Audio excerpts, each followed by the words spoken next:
heard someone singing in the key of C. Goodbyes and love and freedom and tragedy. It got me spinning like a carousel. I had to take a vacation to the wishing well, to pound on the drums and ring all the bells.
I swear I'll be coming home.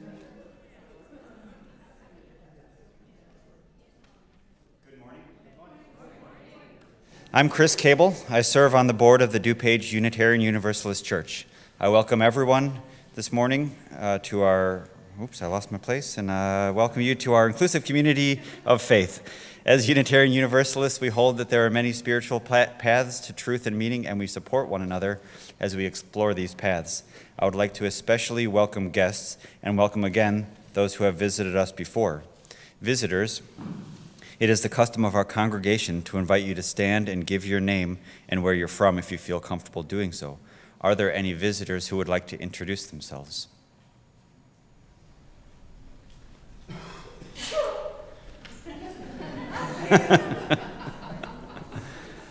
Okay, well, welcome to everyone here today. Please join us after the service for coffee hour. We would love to have a chance to get to know you better. Our minister, Reverend Tom Capo, and our congregational life coordinator, Mary Law, and all of our members are eager to meet you.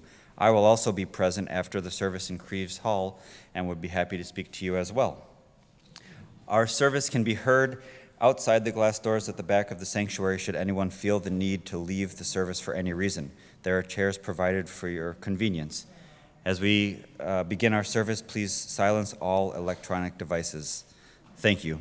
And one final announcement, I want to draw your attention to item number 4 in your order of service. It's about our goods and service auction on November 3rd.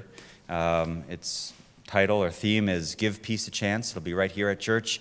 You can get tickets to it outside in Creeves Hall, and donations are due by next Sunday. So if you have an event you'd like to host or an item you'd like to donate to the auction, please get in touch with someone or go on our church website and get that in before next Sunday. Thank you.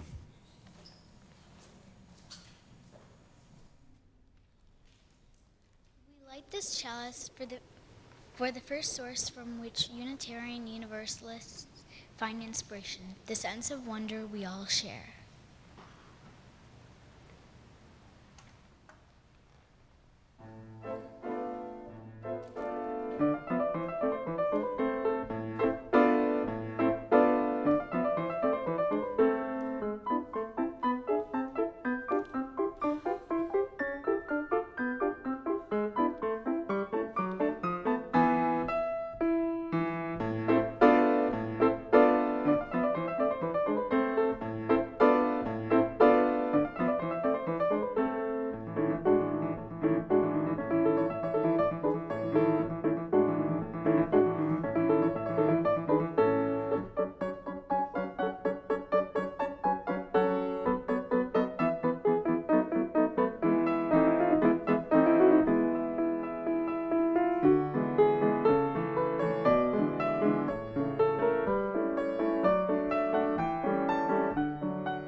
Good morning. It is a lovely morning. I know we're moving into fall, and so, the trees are changing color. It's just, this is a time that Martha and I really like to go out and look at the leaves. So I'm the minister here. I'm Reverend Tom Capo, and I want to welcome all of you and welcome our people who are watching us on YouTube. And really, first of all, I want to thank all the people who came out yesterday and cleaned the church. Woohoo! Thank you all very much. I believe Joe has stars for you if you... Also, before we begin, I want to acknowledge that we've had a loss of someone in the community, and invite us into just a few moments of silence. During that time, we can remember those, our loved ones who are no longer with us, and this person who is no longer with us. And So I invite you into just a few moments of silence and reflection.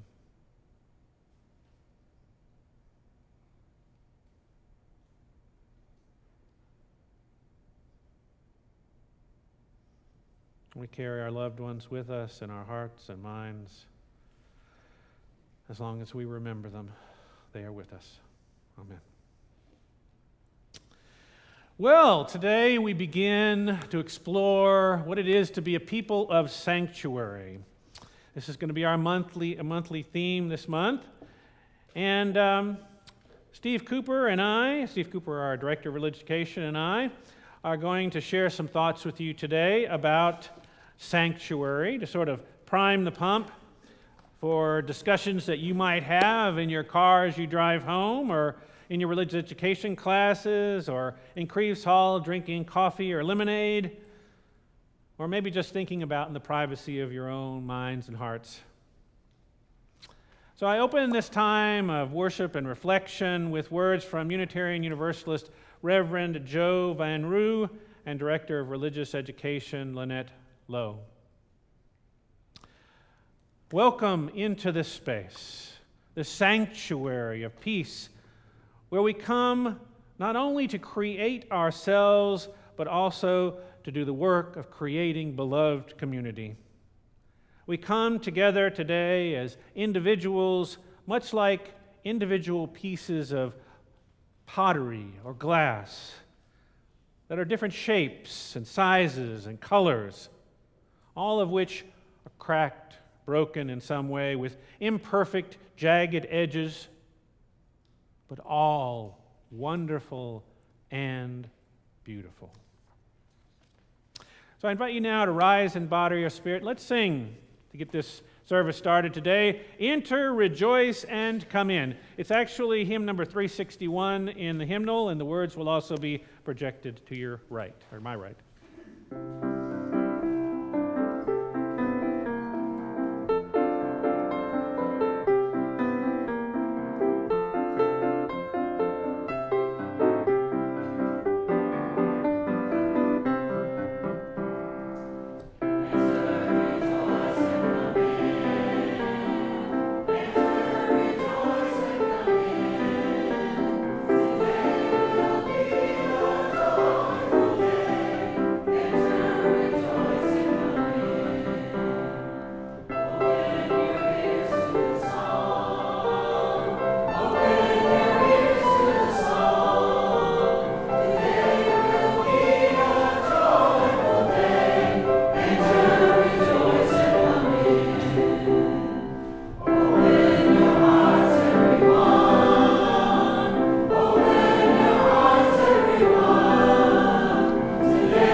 As a noun, sanctuary is the most sacred part of a religious building, or the room in which most general worship services occur.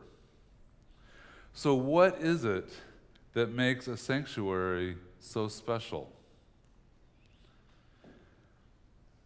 Now, a quick warning, if fast action video makes you ill, I recommend closing your eyes and create your own images as I speak.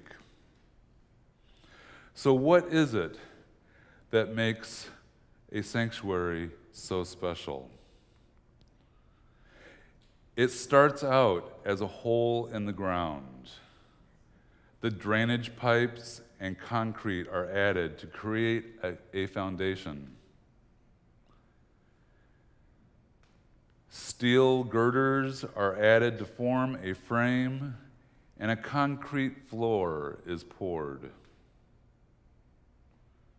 A skin of wood, insulation, waterproofing, and concrete blocks are installed, and timbers are laid to form a roof. An interior skin of drywall and stone give the sanctuary a finished look. Carpet, lights, chairs, a piano, and a pulpit all give it that finishing touch.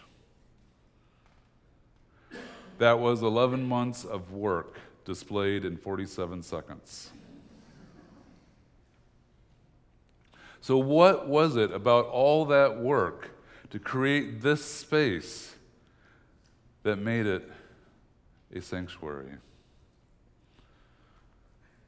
Now, other religions will sometimes add symbols, idols, pictures on the walls or on the glass, and they add these because these things hold their religious values. A person or place does not become a sanctuary because we value it. It becomes a sanctuary because it holds our values. What values are there in this sanctuary that we hold? So back in 2007, we had a group of 16 church members that helped design this sanctuary and the spaces around it. Each person brought to the table a different aspect and insight to what we value as a church. These values have been implemented throughout this room and property. So what values are there in this sanctuary that we hold? So let's start with easy, obvious ones. We have a wheelchair ramp that leads up onto this dais, allowing people in wheelchairs or who have difficulty walking upstairs to participate in services. We hold being inclusive as our value. We have glass windows at the back of the sanctuary, and we have sound piped into that area so people that have difficulty sitting for an extended amount of time can have a place to go and see and hear the program. We hold being inclusive as our value. We have quality acoustics and sound system so that every word spoken and every musical note played can be heard in this room. We have a hearing loop, a hearing assist system installed so that people with difficulty hearing can hear every word, can hear every musical note played. We hold being inclusive as our value. Now, this space where we're sitting right now, 10 years ago, was a wooded area. You go, wait, Steve, cutting down trees, that's not our values. That doesn't match what we believe in. And it was difficult trying to figure out, what are we going to do? What are we going to do? But then we decided, well, let's take a look and see what we actually have. What are we? What is in this space? What are these trees? So we had a survey done, and they came out and they marked, so all the little circles are trees that are at least 8-inch diameter. And we had that done, and we said, okay, but now we need to find out what's out there. So we actually went out and identified every one of those trees. Now, the contrast is not completely clear. However, if you can see the orange dots, all the orange, those are box elder trees. And if you know box elder trees, they're not native. They are very fast growing, and because they're fast growing, they're not strong. They drop their limbs constantly. And they also attract box elder bugs. If you see the black dots, those were box elder trees that had fallen over in the time between when we had the survey done and when we went out and identified trees. The pink dots are green ash. And we had quite a bit of green ash. We had, except for the box elders, the green ash was the other tree that was most abundant. However, this was the same time that the emerald ash borer came to visit Naperville. And we actually found that we could identify that the trees were already being affected by the ash borer. So we knew that those trees weren't going to last. So between the box elders and the ash, there really wasn't much left. In fact, if you look at the green dots, in this area, there's 3 green dots. 2 of them are in the labyrinth. The third one was an Osage orange. It was struck by lightning.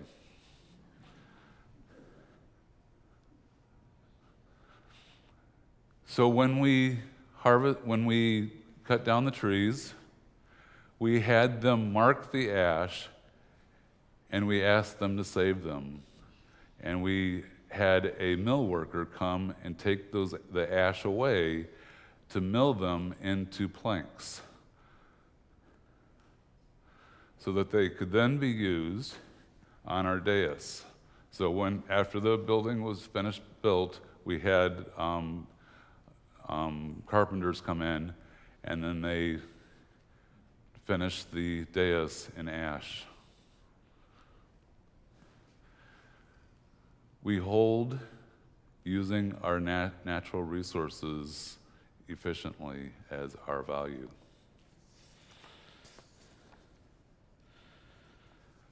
We have a passive ventilation system. Steve, what's a passive ventilation system?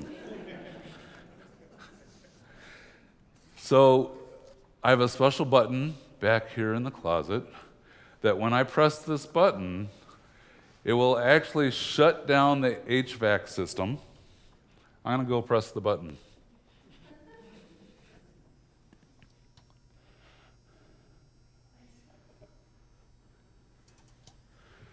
And if you listen, you can hear some motors running. And those motors are on these windows. There's 2 windows here and 2 windows over there. Those windows are opening.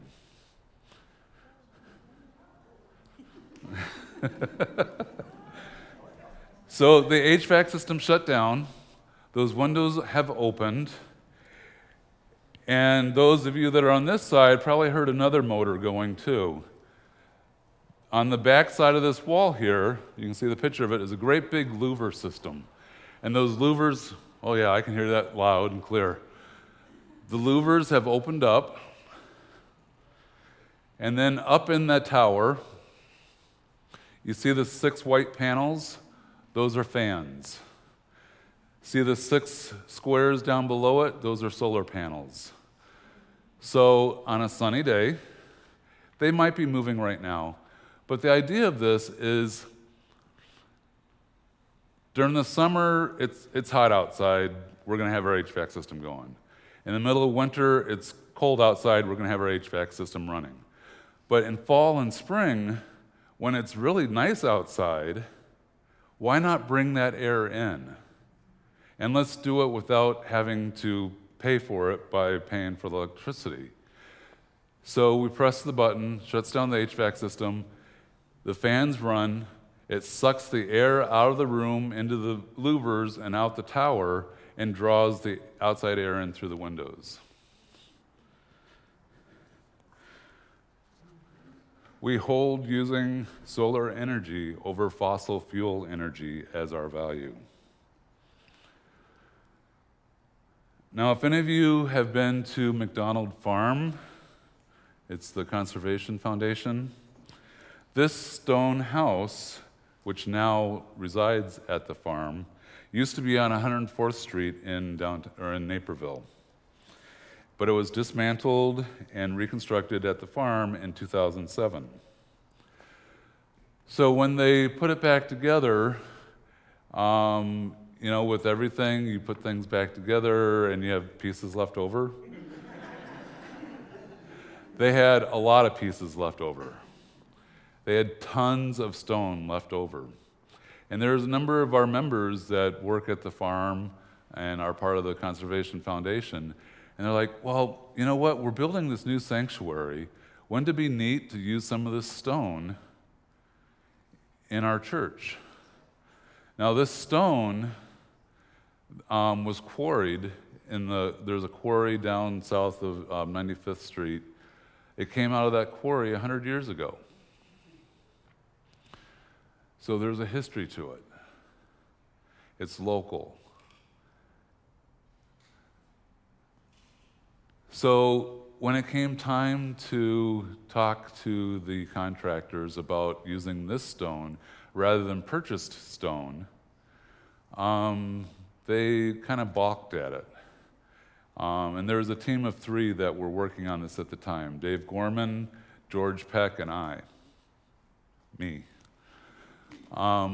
So we'd go to the mason and we'd say, we want to use this stone, and here's what it looks like. And the mason looked at it and said, you don't want to use that. So we went back to, it was Bill Daw. We said, Bill, they say we don't want to use it. Bill's like, why not?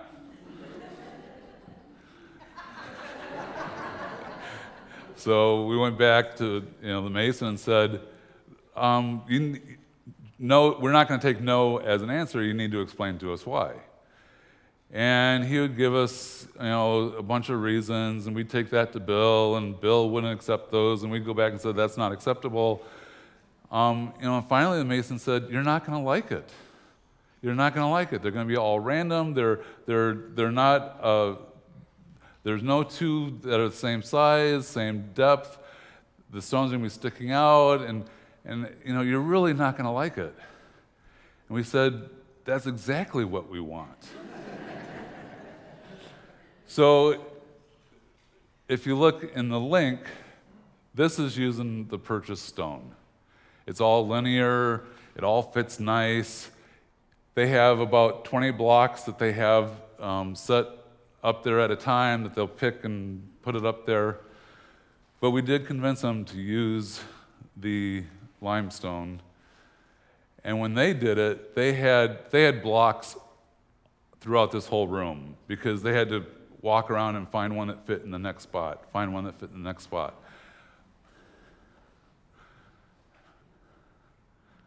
But when it was done, it was exactly what we wanted. So how many of you, like me, like to play Find the Chalice in the Stone Wall?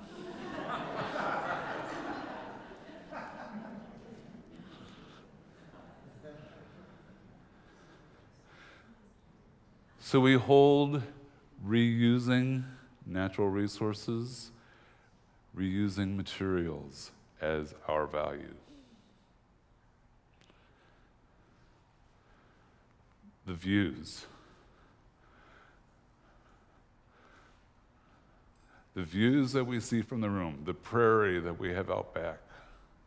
Every season, whether it be spring with the fresh blooming flowers, summer where it is a field of gold with all the black-eyed Susans.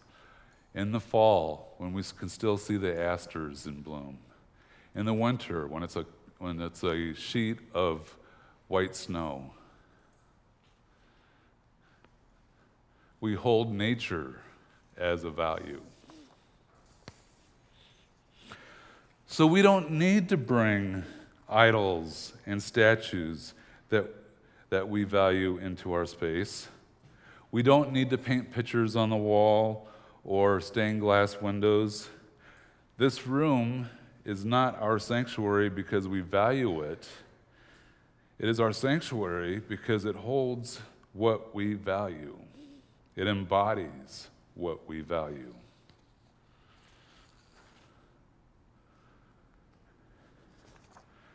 For those that want to play Find the Chalice in the Stone Wall. And there's a coloring page on the back side. There's markers and crayons on the floor. Let's sing. Please rise and body or spirit.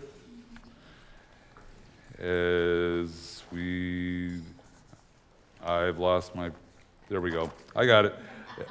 1051 in the teal hymnal, Let This Be a House of Peace. Martha and Kelly will help us sing this song.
Some time ago, somewhere in Mexico, there lived a wise medicine woman.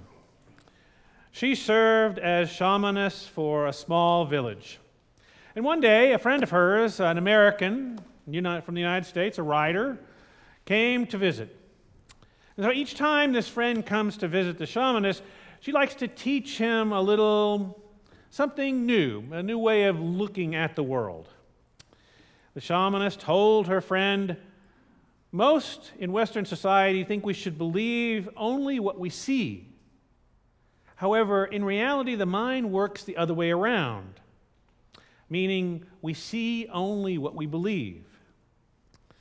The writer says, I don't understand. What do you mean by that? The shamaness said, let me show you. Soon, two villagers came to visit the shamaness, each at different times, to ask for her guidance on the location of some horses. She told each villager that the horses were in this specific valley. But the first one, she said, well, there are 8 horses there. And the second one who came in, she said, oh, there are 24 horses there. Well, the shamaness was talking about the same herd in the same valley. So at the end of the night, the two villagers came back with the horses that they'd captured. The first villager, since he was told there were 8 horses, believed it to be true. I mean, why would the shamaness lie? He expected to find 8 horses. He found 8 horses. He was done. He came home. Well, the second villager, she was told there were 24 horses. And after all, why would the shamaness lie?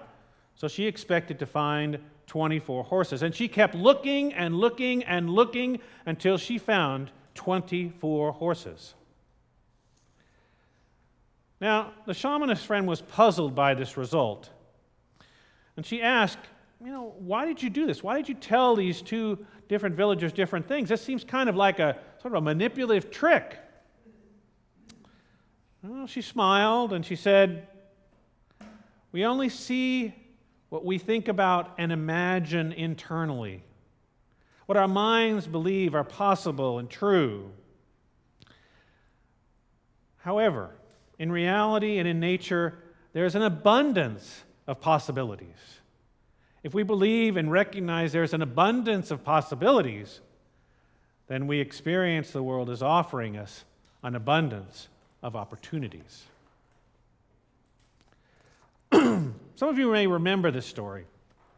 I told it in my first water communion here at this church a little over 4 years ago. But I was thinking about this story again as we're moving into this time of whole church ministry. And I thought, well, this sanctuary space is kind of like the valley. And all the things that we do here in this sanctuary, the stories and the rituals, all are the horses in the story. And what we get from those various experiences. Well, I'm not a shamanist, so I'm not going to limit what you experience from all these different things that we offer here on a Sunday morning. But sometimes something else can limit you. A word, a story, a ritual might make some people sometimes feel sad or angry or uncomfortable or hurt. Now, I hope if you feel that way about anything that we do here in this sanctuary, that you'll come and let me know. I'll listen and remember.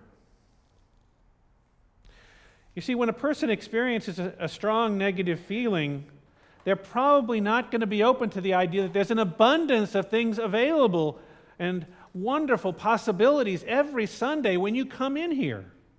Stories, words, experiences that might transform, might give you the opportunity to look at the world a little differently. Now, one of those words that might cause someone to feel a little uncomfortable or maybe a little angry is the word sanctuary. And we call this room our sanctuary. Some of us were raised in churches in which the sanctuary, this special room in a church or temple, the holiest of places, the place where God is called to be present, where ritual is performed, a space so sacred that everything outside of it shrivels in importance. Some people no longer feel that speaks to them. That rooms no longer like that sanctuary exists in this church. That we call this room sanctuary, and it has no meaning for them. And maybe it even hurts when we say the word sanctuary, because it reminds them of their past experience, and maybe there were some bad experiences. And yet there are some people that love the idea that we have a sanctuary in this church, and we consider this a space that may be holy for them or sacred, provide ritual that's rich and interesting. We have both kinds of people here. Those that are uncomfortable and those that are comfortable with this space being our sanctuary. Well, we all see the world a little differently. That's diversity. And while our differences can be prized here, can be interesting, fun to share and explore, we don't want our differences to make it hard for us to get along. So how do we create a unity, a sense of we're all in this together that acknowledges and honors our differences? In the story, neither villager could see the horses in the valley, but they knew that they were out there somewhere. And so, my friends, I know sometimes it's hard to see the unity in our diversity. But I believe if we hold that unity is possible, then we can find a way for that to become true. Embracing our differences while holding on to what we all together believe in. So I want to give you an example of how that works. So, take out your hands. I'm going to use your hands. Okay. Take your finger and thumb and make circles. All right, here we go. So, this circle is the people who may feel a little uncomfortable about this room being called a sanctuary. And this circle are those people who feel very comfortable with the idea of this being sanctuary. Okay?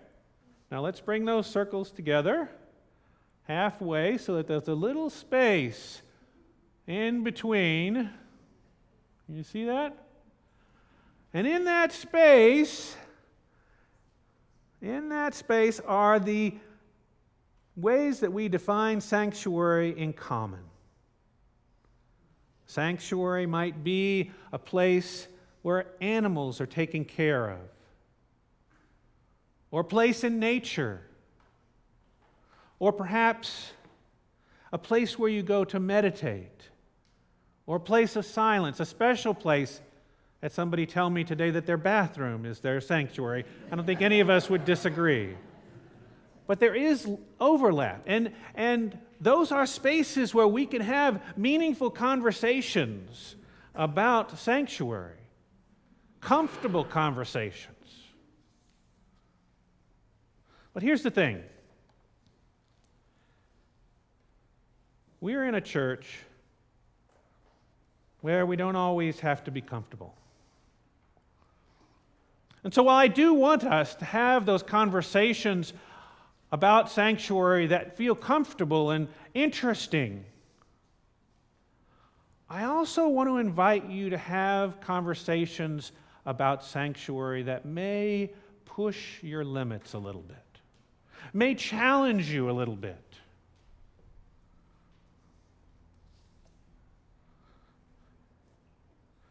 When you go out to Creeves Hall, you might talk about, or in your car home, what are your definitions of sanctuary? And maybe be in a conversation with somebody who has a different definition. And see what you all come up with. Now, I preach here on Sunday morning. Really? Okay. And sometimes I have a word that I want to use that's a little dicey, that people may have different meanings for. And so I'll give a definition in the service. A definition we can use together to kind of discuss this thing. Is my definition the only one that counts? No. I'm not a shamanist or a shaman for that matter. But a particular word can help us, a definition for a word can help us get from one place to another on a journey. Okay?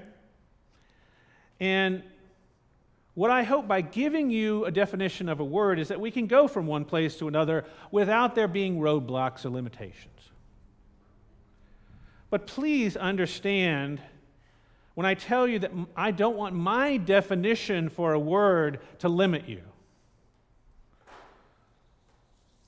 I want you to hear words and have experiences in this sanctuary that expand possibilities for you. So that when I say words like holy or sacred or sanctuary, understand that these are my creations, that I looked inside myself. I leaned into a theology that embraces emotional, spiritual, meaningful, that works for me. And generally, I'm considering words that cannot adequately be described, like love, for instance, and we need some definition for so that we can go on this journey together. So for me, looking at my definitions, I can say that sanctuary is for me a holy place where we have sacred ritual because of how I define those words. But you need to find the many ways that you define those words. And I hope you look at both the comfortable and the uncomfortable. And perhaps together, when you do that, we can share a very interesting journey. Now I invite you again to stand, and we're going to sing. Hymn number 380, which doesn't have a name, so it's just hymn 380. The words will be projected.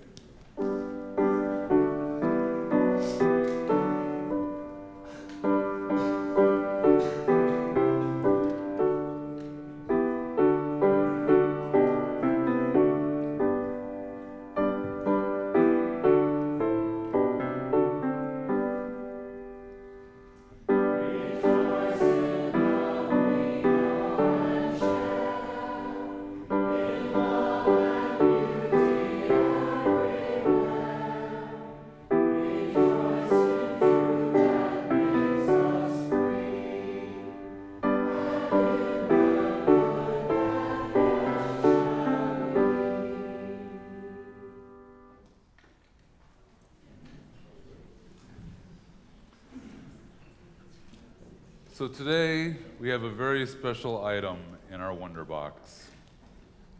This item is going to teach us more about sanctuaries. Now, I'm going to pull out of the Wonder Box this mystery item. What is this? What's an umbrella used for? That's right. It's to stay dry when it's raining outside. So once upon a time, a long time ago, okay, it was Friday, in a faraway place known as Chicago, I was caught outside in a sudden rainstorm. And I was silly that day because I didn't look at the weather before I left, so I was walking around outside when it started to pour, and I got so wet it took hours to dry off. And I didn't have my trusty umbrella with me. So I have a story for you today, but you have two important parts in the story. Whenever I say boom, I need you to shout boom as loud as you can. So let's practice. Boom. Excellent. And there will be times when I say the word sanctuary. And whenever I say the word sanctuary, I want you to quietly say the word sanctuary. So let's try this one.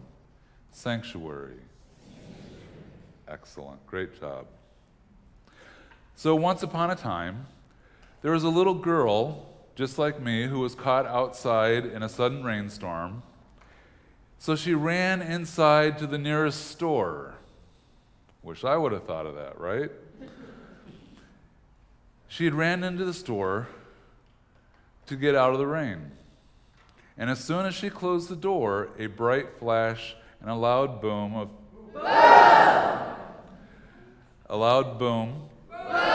thunder followed. The little girl knew that she would be stuck in that store for quite a while. And she started to look around at some of the different items in the store when the shopkeeper appeared. And the shopkeeper was the oldest woman the little girl had ever seen. Her hair was as white as the snow, and her face was all wrinkly. And the little girl was brave enough to admit that she was a little scared. "Young woman," said the old shopkeep, "can I help you with something?" The little girl pointed outside, too afraid to talk. "Ah," said the shopkeep, "did you run in here to escape the rain?" And the little girl nodded slowly as another loud boom of thunder shook the room. "Well, you can wait here if you'd like to be in my little sanctuary." Sanctuary.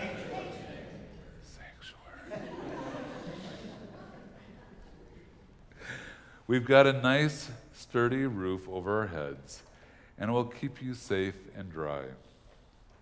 The little girl appreciated the offer, but she really needed to get back outside and continue on her way.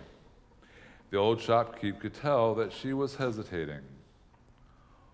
"Or," the shopkeep continued, "you could head back outside with this." And the old shopkeep went behind the counter, and what do you think she pulled out? That's right, an umbrella. "Take this umbrella," said the old shopkeep. "I don't know why it's raining, but I do know that you can keep dry under this portable sanctuary." The little girl beamed, but then she stopped in her tracks. "But I don't have any money." And the old shopkeep waved her off. "No worries, little girl. Just be sure to offer the umbrella to someone else when they need it."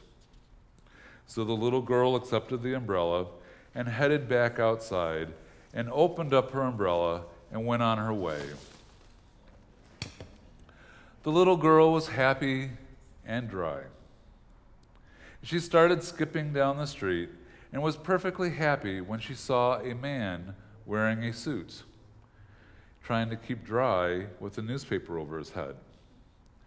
And she heard another loud boom, and the newspaper began to fall apart under the heavy rain. So she skipped over to the man in the suit and held the umbrella as high as she could to cover the man. "Thank you," said the man. Remembering the words from the old shopkeep, the little girl told the man, "I don't know why it's raining, but I do know that you can keep dry with me under this portable sanctuary." The man smiled in relief. He'd been having a really bad day. See, he was wearing his suit because he was on his way to a job interview, and he'd been without work for a long, long time. And he was desperate. And he had to walk to the interview because he couldn't afford a car. And when it started to rain, he cursed his luck. He would show up to his really important job interview soaking wet. And he knew it would make for really bad first impressions. So the little girl spotted her family in the store across the street. "Here," said the little girl, "take the umbrella with you. I see my family right over there across the street." "Oh, I couldn't take your umbrella," said the man, feeling guilty. "No, take it. Just be sure to offer the umbrella to someone else when they need it." The little girl put the umbrella into his hands and then off to meet her family. The man couldn't believe how nice the little girl was, but he knew he had to hurry because it was almost time for his important interview. Another boom of thunder caused him to start running. Well, I can tell you that the man got the job he was offered. He got the job that he was interviewing for, and soon enough, he was able to afford to buy a few umbrellas of his own. Whenever it would rain, he would bring extra umbrellas with him. And whenever he saw someone that was stuck outside without the umbrella, he would offer it and say, "I don't know why it's raining, but I do know that you can stay dry under this portable sanctuary. And soon enough, everyone in the town had an umbrella that they would take with them. And if the townspeople passed by someone without an umbrella, they would give their own umbrella and pass on the words now known by the entire town. I don't know why it's raining, but I do know that you can keep dry under this portable sanctuary.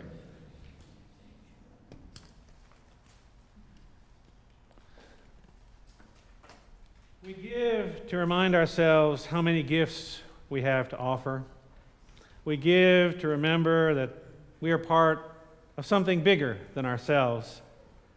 We give because we believe in music and in sanctuary. We give with the faith that together we have enough. The morning's offering for the work of this church will now be given and received.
So this church is our large umbrella from which we are protected from the nasty weather out there, both meteorological and perhaps political.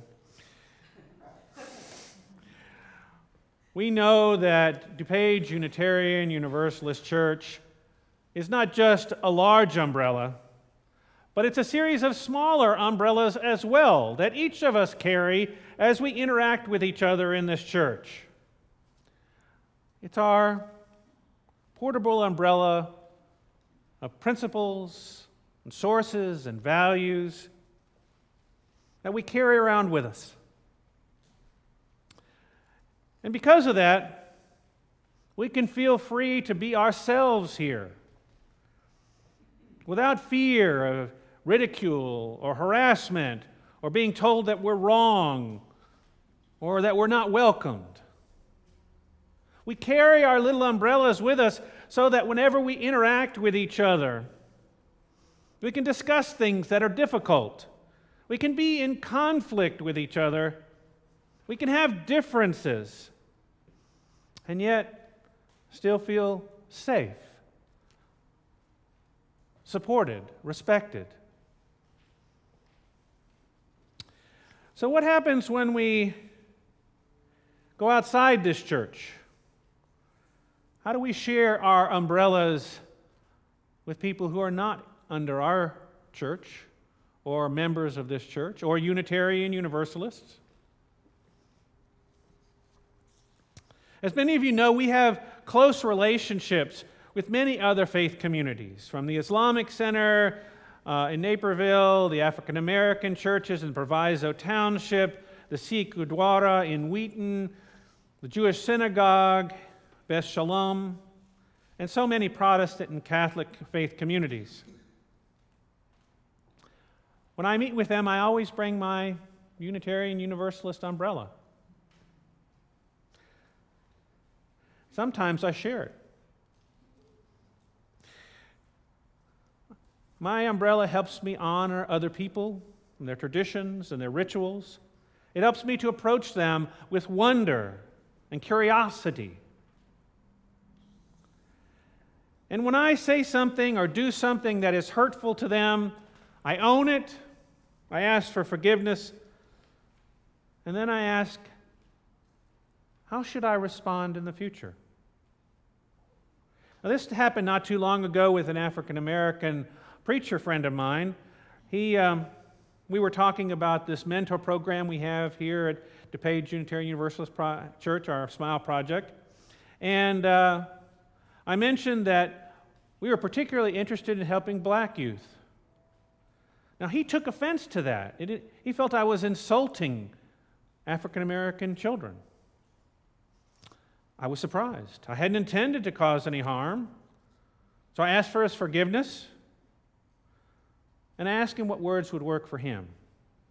And he said he'd prefer I use African American or person of color when talking with him about our program. Now that seems simple enough.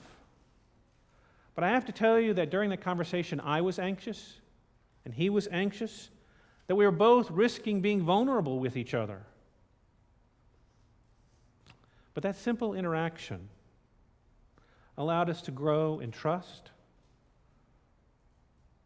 allowed our relationship to go deeper.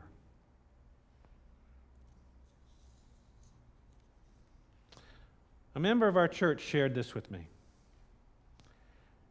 Having found sanctuary in a Unitarian Universalist church, we want to save the world, to eliminate racism, to protect others as we have been protected. Yet to provide sanctuary to another requires us to allow them to define sanctuary for themselves, like my friend did by asking me to use those specific words. To do lasting social justice work, to create sanctuaries that will last, is to embrace humility. To learn to ask good questions and not provide answers. To realize how little we know. And to also realize that we will fail, the world will fail us, but let us not let that weaken our vision of a world with peace, equity, and justice. Sometimes I don't need to share my umbrella. Sometimes I have to give my umbrella away so that people who are hurt or harassed or abused know what it's like to have a UU umbrella. A year or so ago, actually close to 2015, so a couple years ago, a Sikh gentleman was beaten, verbally abused, and the Sikh people were afraid. And so how did I give them my umbrella? I offered to preach a UU message. And so I did. I went and I preached a UU message for that community and all the people in Naperville who came that day when we were honoring that gentleman who had been hurt.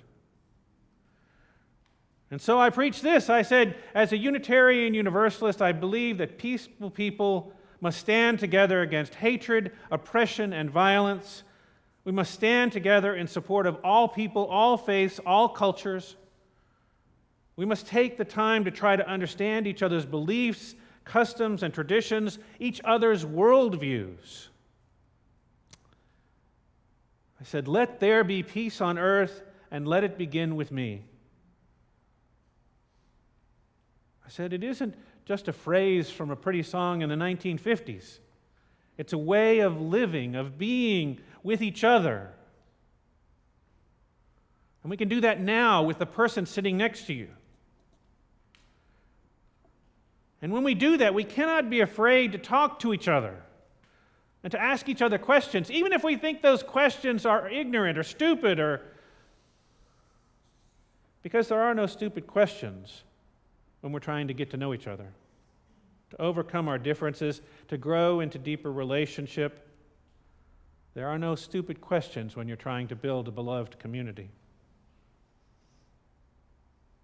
Because, my friends, we need a beloved community to empower ourselves to speak for the voiceless among us.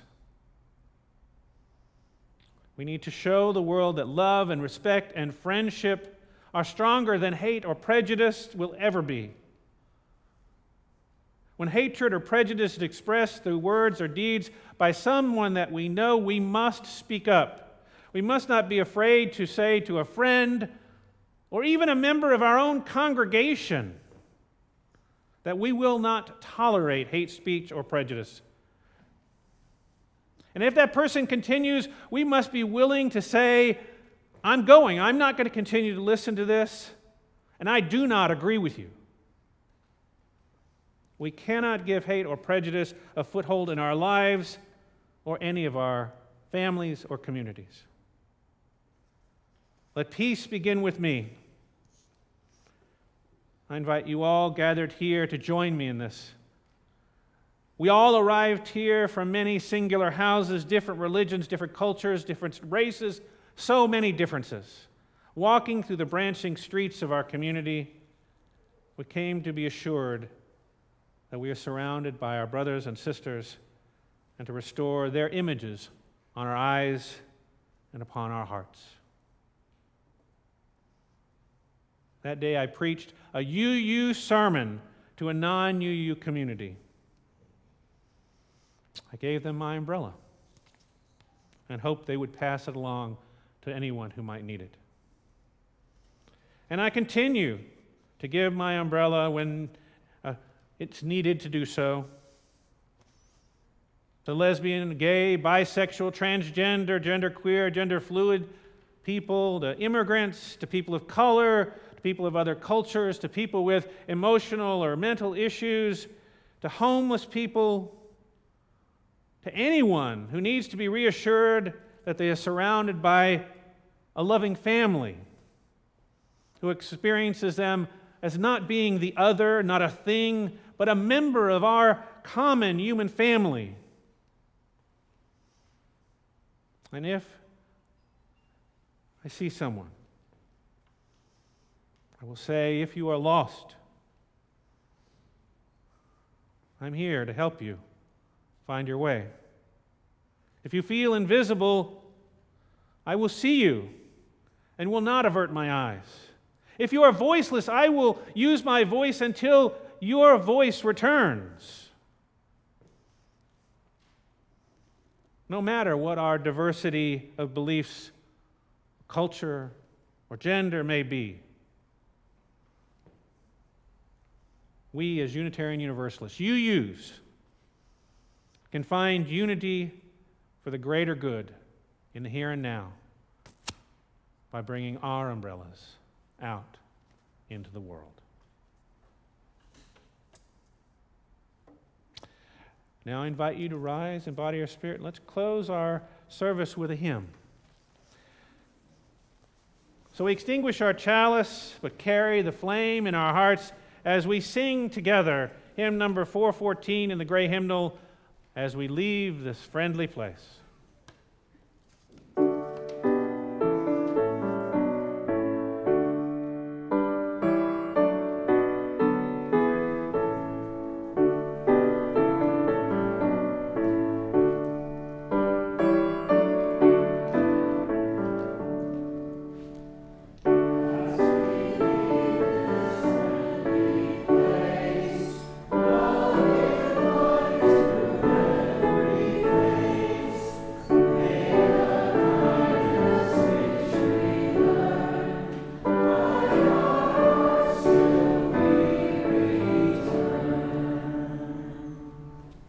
So I adapted an Irish blessing for our benediction today.